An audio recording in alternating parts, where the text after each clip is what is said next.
Today we are going to take a look at HP Envy 14 2021 with 11th gen i7 processor, 1TB NVMe drive, 16GB DDR4 memory, and running with Nvidia GTX 1650 Ti Max-Q design. Top cover is again like last year made of metal with new HP logo. It was really nicely built and does not feel cheap. Overall footprint of this laptop is really nice. It's not that big and it's mainly same as any other 14-inch laptop, a bit better than 13-inch Envy from last year that I tested, and also trackpad is much more useful.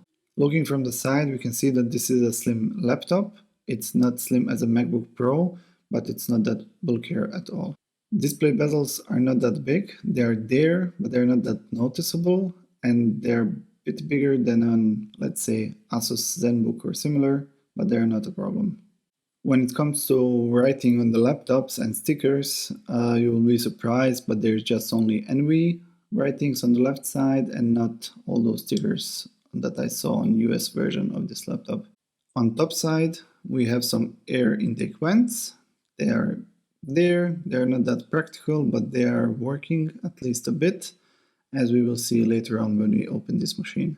On the left side, we have audio microphone port, USB port, HDMI port, and also PD-enabled Thunderbolt 4 port. On the right side, we can see a small gap between the display and the main body. That's because of airflow, and it will help cooling a little bit. We also have, unfortunately, micro SD, USB-A port, and also charging port. On the back side, we can only see Envy writings, and here we can see that laptop is raised a bit, and that will definitely help cooling of this machine. Opening this laptop with one hand is not that easy because you do not have spot to grab this display. I mean, it's just slippery, there is nothing, but when you do grab it, it will open with one hand and it will stay in place without any problems. Display hinges and cover are very well designed. They're really sturdy, there is no wobbling, there is nothing. When you're going to lower it, you can basically push it till the end and it will stay in place, and only at the end it will just snap in like with the magnets. Keyboard on this machine is like last year, really nice. It's really well built. Typing experience is really nice, I cannot complain. It is not like MacBook Pro, but it's really decent one. Keyboard only have 2 stages of backlight, so you can take a look how that looks like. Fingerprint reader is again in the same spot, and it's working basically the same as before. My main complaint about Envy 13 from last year was the trackpad. It was terrible, the material was plastic or something, I don't know. This time around they implemented in the Microsoft Precision, I think, glass one. It's working perfectly, it's smooth, it's nice to use, there's no problems. It's basically the traditional one with clicks on both sides and the bottom panel, but it's working perfectly without any problems. Included power adapter is really decent size, it's not too big or not too small, it's basically not a problem to carry it around. 135 watts is the first sign that this is not a simple ultrabook machine, but rather the fast one, and we will see that later on when we do a few tests.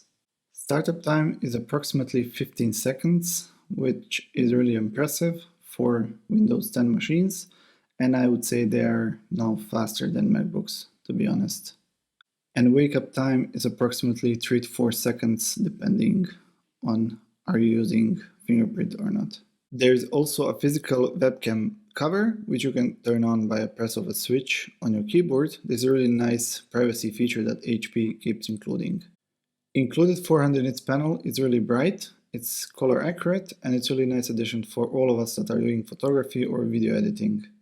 Latest generation of Intel i7 processor with GTX 1650 Ti is a really nice combination, and HP did utilize all its potential. This time around, HP utilized whole potential of the CPU and GPU, in this case 28 to 45 watts for CPU and 35 watts for GPU. Also, as you can see on those charts, they gave us everything that they could basically. They're pushing this for 28 watts chip up to 45 in performance mode, which is crazy to be honest. Under full load, this laptop is not producing too much noise. It is loud, but not too loud, and I did not see any problems with it.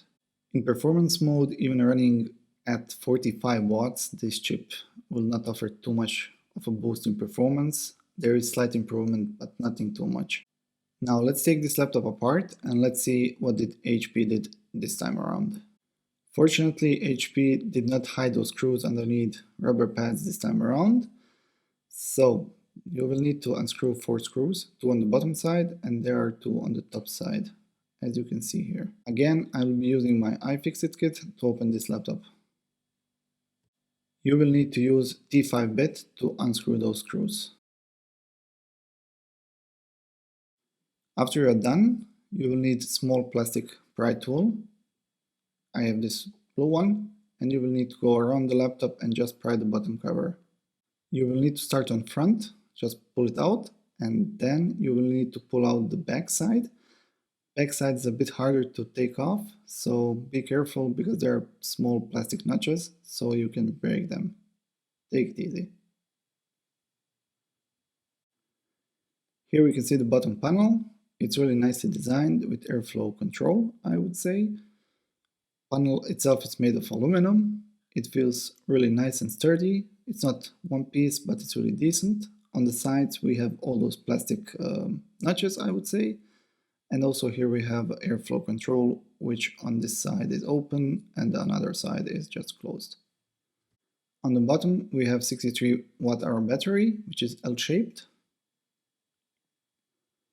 In the middle is replaceable NVMe drive, and on the right side is soldered RAM memory.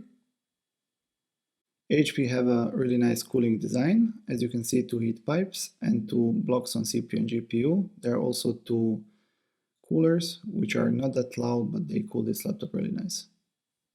On both sides we have unfortunately down-firing speakers. They're fine, but not that great. Now let's talk about thermal design of this laptop. So down air intake vent is partially covered. I'm not sure why they did this. Basically they covered the whole CPU and GPU portion, and with that also RAM and NVMe drive.